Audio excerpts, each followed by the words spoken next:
Welcome, everyone. This is our final uh, discussion today in the Asking Different Questions research training series. And this, I am, gon- and this talk is designed to really help you to take a lot of the ideas, the concepts that we've talked about throughout this entire quarter and think about how you can actually apply them. What would it look like to take a tangible step with all of this knowledge? There's been a lot, and obviously, you won't necessarily act on every single thing we've talked about. So, how can you pick something that's right for you? And what would be the process to make a plan with that information? Okay, so as always, I want to remind you all that this series is put on by the UC Davis Feminist Research Institute, where we are building more just futures through leadership, inquiry, and collaboration. And we really believe that it is crucial to provide people with the intellectual foundations coming out of feminist theory, science, technology studies, and critical race theory. So that you can do justice oriented STEM research. And these are some vital tools we want to share. So today we'll have a little bit of a different agenda, but overall the same. We will be sharing some change frameworks, different ways to think about how change happens or the ways you can enact change. I'm going to tell a bit of a tale for change using a quest narrative, if you will. Give you an example using asking different questions as the subject, and guide you through what it might look like to make your own plan. And then our closing.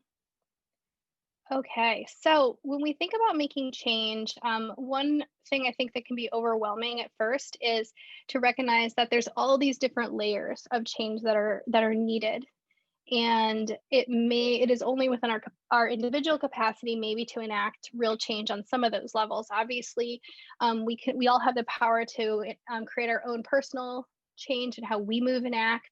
Interpersonal change is also an area over which we have a lot of autonomy. And from there, especially as we grow in our careers, we can have increasing capacity to engage in change at the professional level, maybe through changing the way that a lab runs or a professional society behaves, a department behaves, or policies in those realms.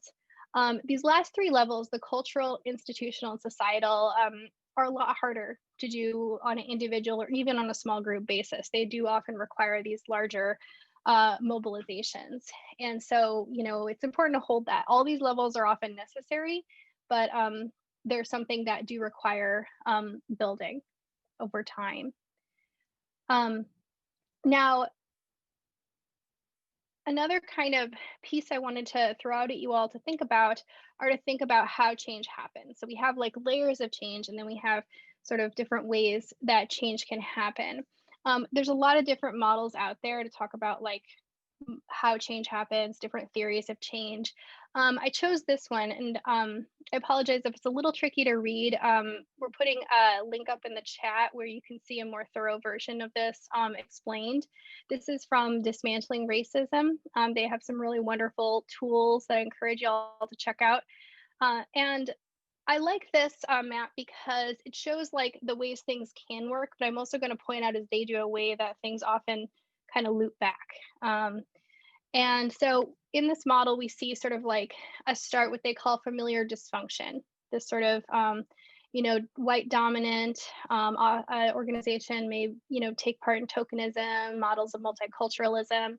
And from there, we often see institutions move from making an explicit commitment to race equity.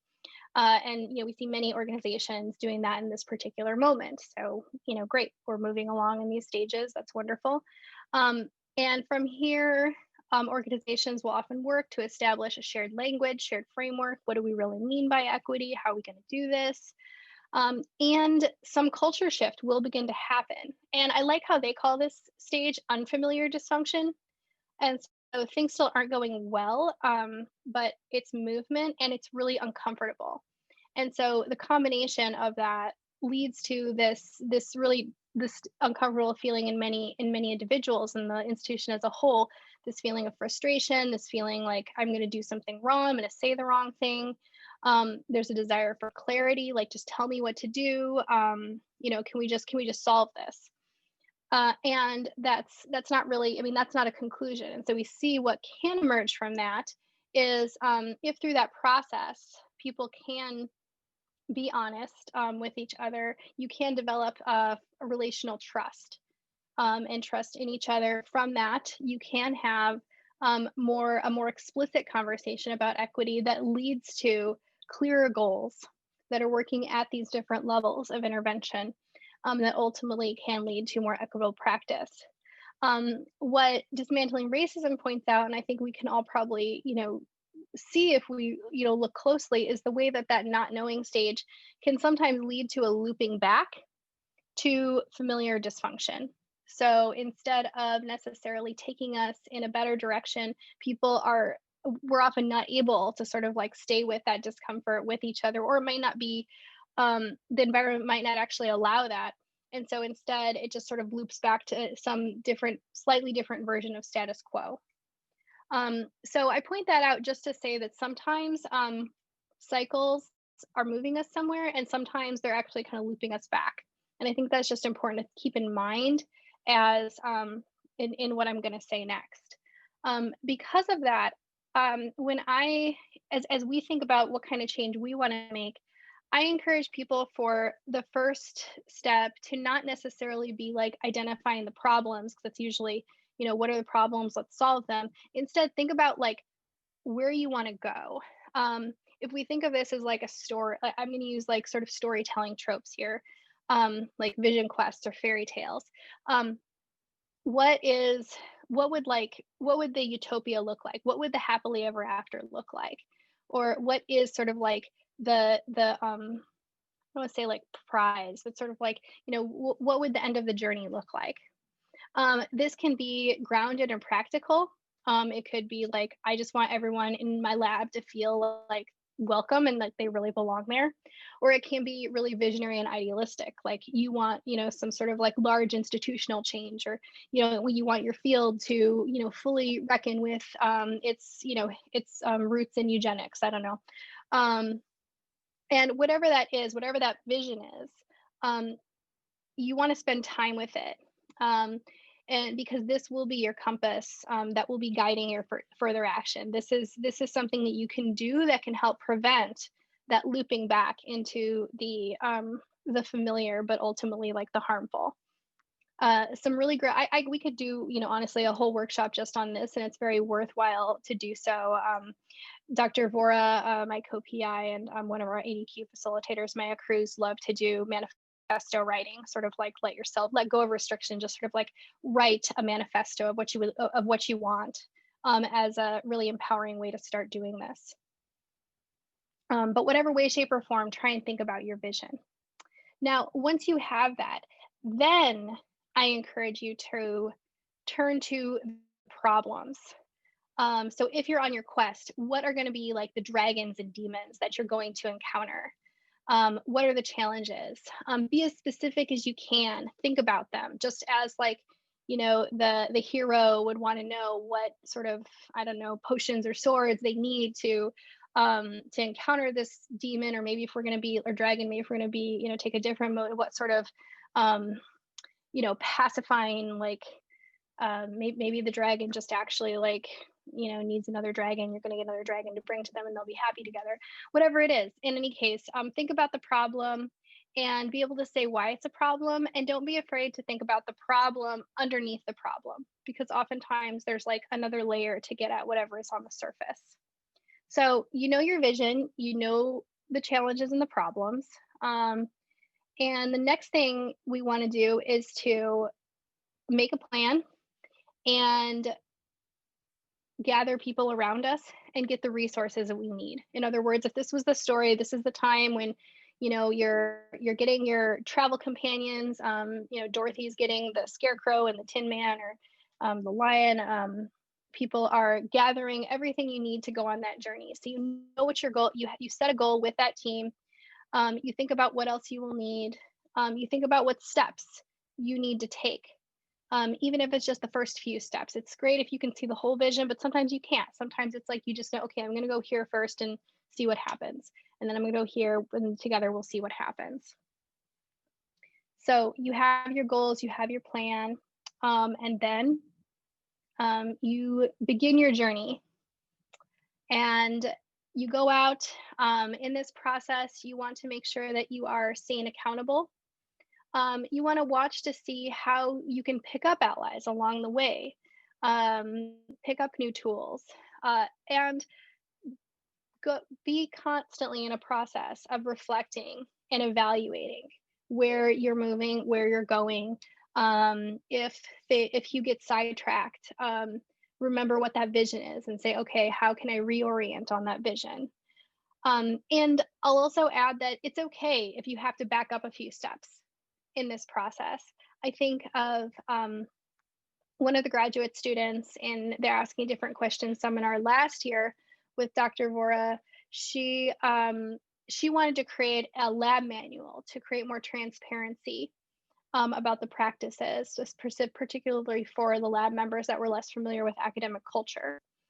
And this was her vision. This was what she was going to do. However, as she started on that path, she realized that actually she individually could not do that, and that even her lab wasn't necessarily prepared to do that. And what she needed to do was actually create a structure, create the steps that would prepare her lab community to actually be able to do that. And that became the project that would then later lead to the actual goal she had. So it's okay if you have to back up if it seems like the first goal you set actually is not necessarily achievable.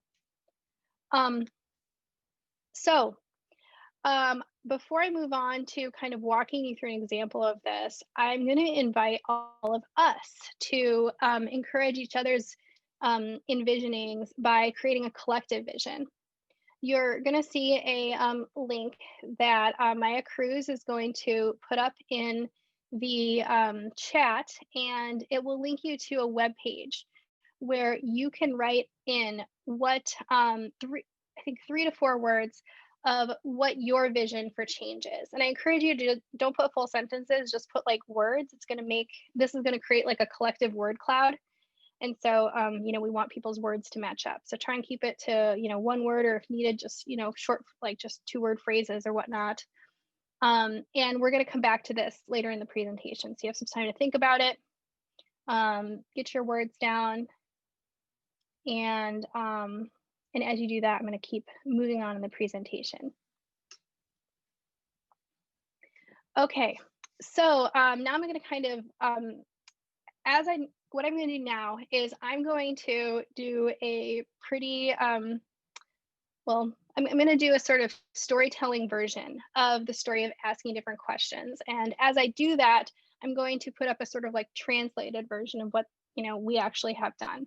And so, we see here the vision is a home for justice-oriented research. But what I'm going to say is that, we came in and we had this idea of creating, we wanted to see this magical utopic land of researchers all working together to help each other to create, livable communities, to create innovations that actually truly make people's lives better.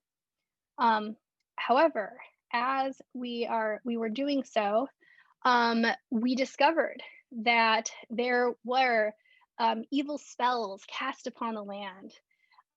These were spells that paraded as scientific objectivity, but were actually a heady brew of white supremacy, patriarchy, and colonialism. And we realized that these were standing in the way of the realization of our goal. And so what did we need to do? We needed to journey to find an antidote to this evil potion and develop this in the far off disciplines of feminist science and technology studies and ethnic studies, and create an antidote that then we could brew together with our allies and engage in a journey carrying that message, carrying that curing potion to new lands.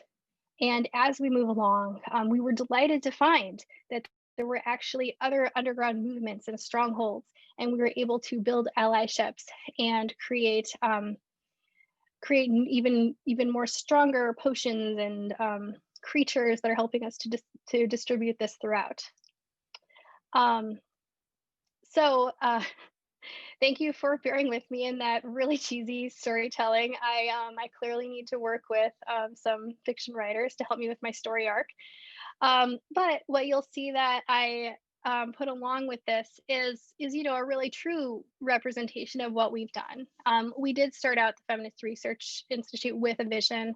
We realized that there were some very clear challenges, specifically around a lack of shared understanding about what the problem was.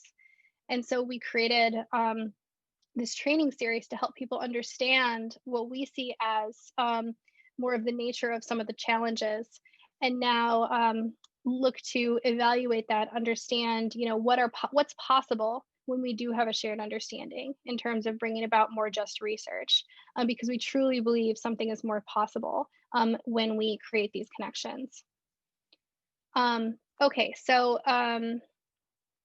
to demystify, so to speak, the steps to change that I've walked us through here. One, we start out with this vision for change. Once we have that vision, we move to identifying the problems. Knowing the problems, having the vision, we're able to set concrete, specific goals and make a plan for how we're actually going to meet those goals. We have a team, we have our resources, we figure out the things we need to do that, and we begin implementation. As we implement, we're reflecting, thinking about what we've done. And as we move towards the end of perhaps meeting that goal or, meeting some portion of it, we return back to our vision. We may think, do we want to amend our vision a little bit based on what we've learned, and how do we then move on to identifying and tackling the next problem? So, like many things, it's an iterative process, but one that hopefully is moving us not so much to move back to the dismantling racism picture, not back to some familiar dysfunction, but actually moving us to something truly different.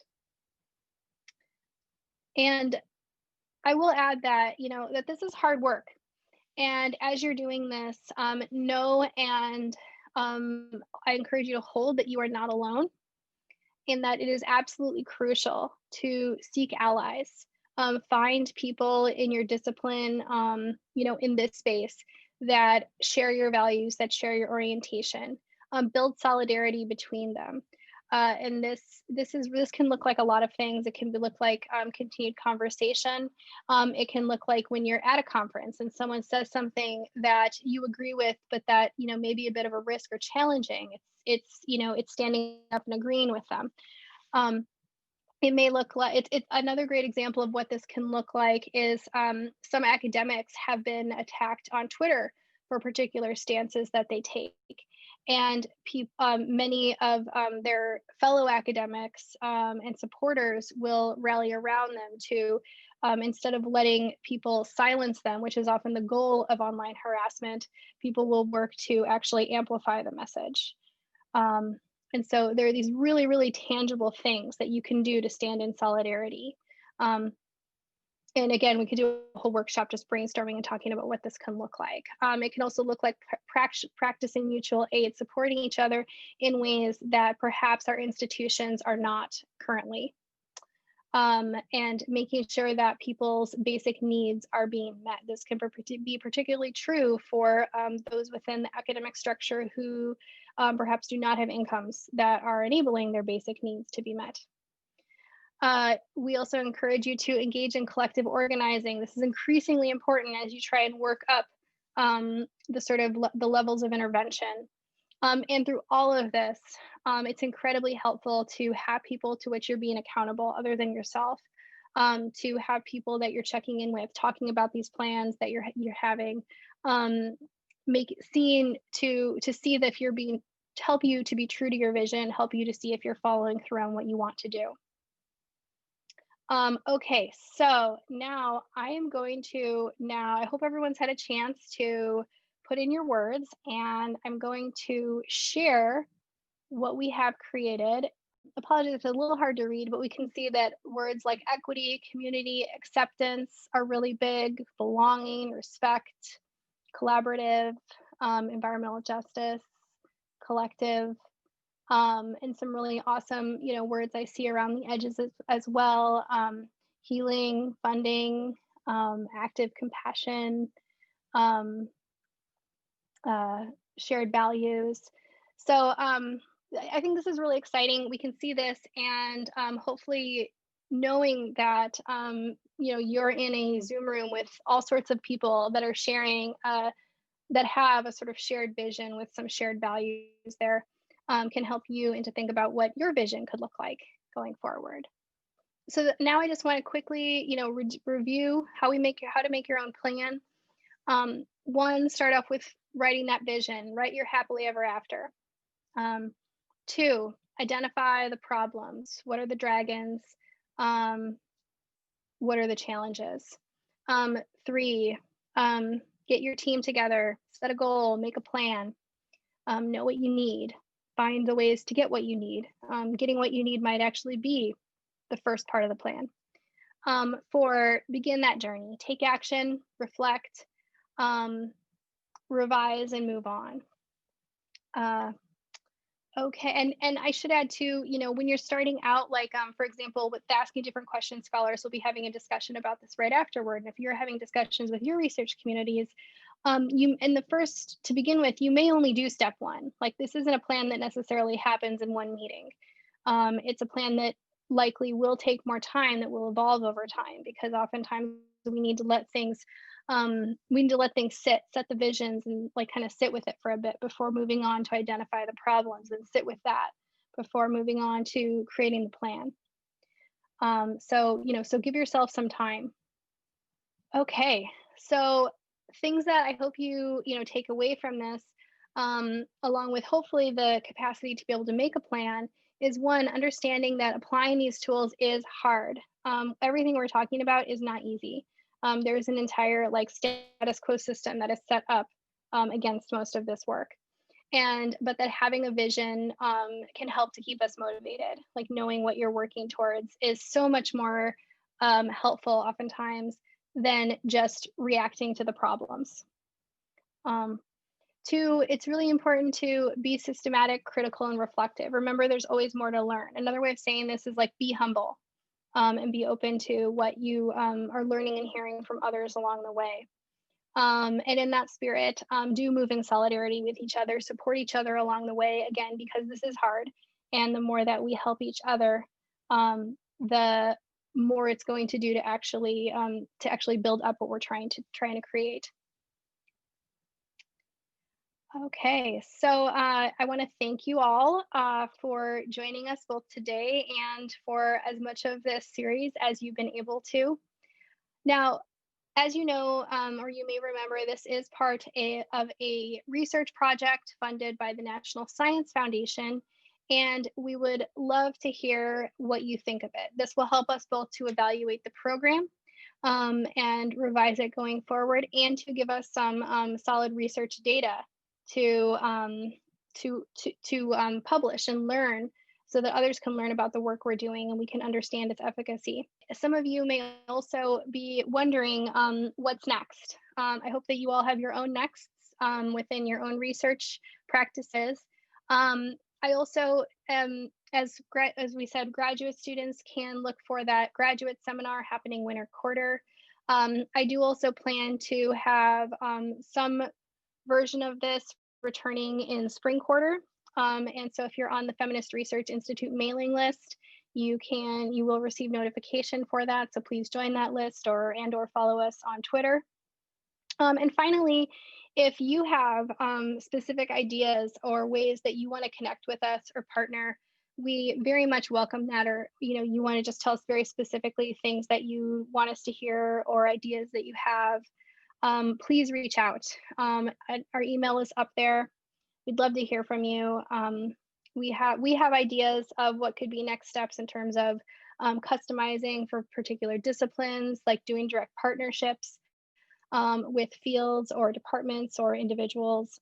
But ultimately, our imagination is limited by the fact that we don't actually know the needs of every single field out there. And so, and of the needs of you all as STEM researchers. So please, please let us know. So it's been a pleasure talking with you all this quarter. I will miss seeing all of your faces every week. But I do hope that we will be able to connect in other ways down the road. So don't be a stranger, and have as wonderful a holiday season as you can.